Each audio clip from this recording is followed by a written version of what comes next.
अस्सलाम वालेकुम। जैसा कि आप देख रहे हैं सिटी न्यूज़, मैं हूं आपका होस्ट गजनफर अब्बास।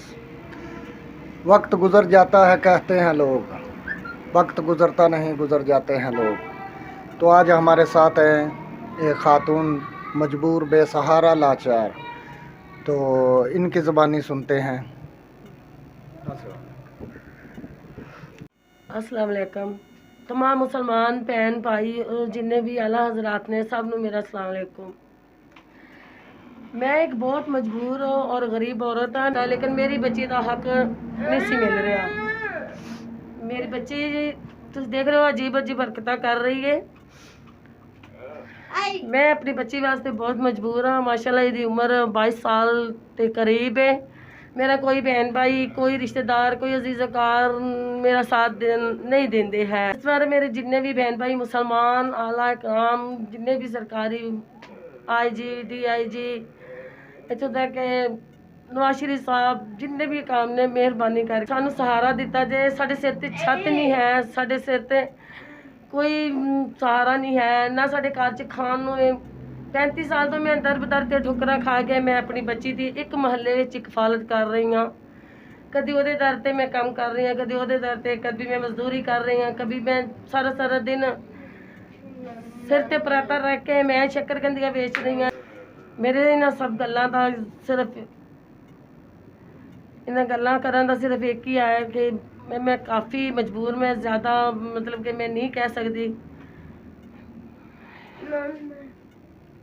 तुसी मेरी बच्ची वेखो मेरे कोल, ये बिल्कुल मेरी बच्ची जड़ा ना किसी हिसाब नाल भी नॉर्मल नहीं है। मैं बैतुलमान हर जगह काफ़ी अदारियां विच गई हाँ, लेकिन मेरी मदद कोई भी नहीं करता। ठीक है, कोई कह रहा जी असम्बली टुट गई है, कोई कह रहा जी ये हो रहा, कोई कह रहा जी वो हो रहा वे, हुण कुछ कोई फंड नहीं है। मेरे खामन ने मैनू शनाख्ती कार्ड का हक तक नहीं दिता कि मैं जरा वे कि बहुत सारे लोगों के बेनज़ीर चाहे सास प्रोग्राम के जरिए मदद की जाती है, लेकिन मेरी कोई मदद नहीं कर रहा। मैं जिदा भी कोशिश करनी है मैंने नाअहल साबित कर देंगे ने, सिर्फ इमेज इस वास्ते कि मेरे बाप के नाम से शनाख्ती कार्ड है। खुदा वास्ते करके, अल्लाह के वास्ते करके, जो हजरात अपनी बीवियां के नाल गलत सलूक करते हैं और इस तरह दी बच्चियां दे नाल नासाफी करते हैं, उन्हां लोकां नूं रिक्वेस्ट है कि खुदा के खौफ को डरो, अल्लाह को डरो, इस तरह का सलूक नहीं करो। मैं मजीद मेरे च बोलने की हिम्मत नहीं है, क्योंकि मैं जिंदगी च पहली दफ़ा कैमरे के सामने आई हाँ, मजबूर होके आई हाँ, क्योंकि मेरे सिर ते छत नहीं, मेरी जवान बच्ची है। मेरे घर होड़ भी मैं बाहर महल्ले वाले मेरे रोटी देंदे ने।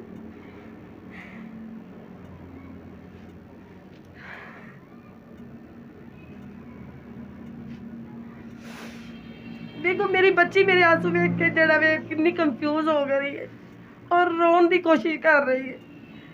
ये अल्लाह का सवार, मेरा सवार कोई भी नहीं है। हाफसाबाद, पंजाब और पूरे पाकिस्तान के जो लोग भी मेरा वीडियो देखें, मेहरबानी करके खुदा वास्ते करके साड़ी इन्नी मदद करो कि अपना मैं कोई रोज़गार बना ला, मैं अपना सिर का छत बना। चंगी है, कोई कहता बुरी है, लेकिन ये तो खुदा की ज़ात जानती है कि औरत का कोई कार नहीं है, औरत का कोई वजूद नहीं है। औरत की है, खुदा दे खौफ तो डरना चाहिए ना। इस तरह के लोगों नूं जो अपने घर वालियां नाल, अपनी बीवियां नाल, अपने बच्चों नाल नाइंसाफी करते हैं। पर मेरी इन्नी दरखास्त है, मेहरबानी करके मेरी और मेरी बच्ची की मदद की जाए। मैनू इन्ना मेरी मदद की जाए, मैं अपनी बच्ची का कोई मेडिसिन वगैरह लवां कि इज्जत की जिंदगी गुजर रहे जोड़े बंदे ने उन्होंने ऐ सलूक किया जाता है।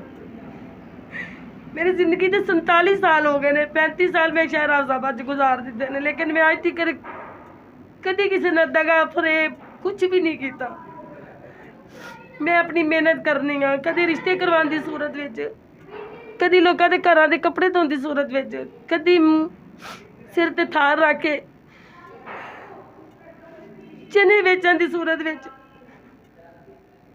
कि है मेरी जिंदगी है मेरी बच्ची की जिंदगी है। जी तो नाजरीन, जैसा कि आप देख रहे हैं, एक खातून दर्द भरी अपनी कहानी सुना रही थी। बहुत मजबूर है, इसलिए हमारी आला हकाम से अपील है, गुजारिश है कि इनकी को मदद की जाए। तमाम मुसलमान भाइयों से भी अपील है कि इनकी मदद की जाए।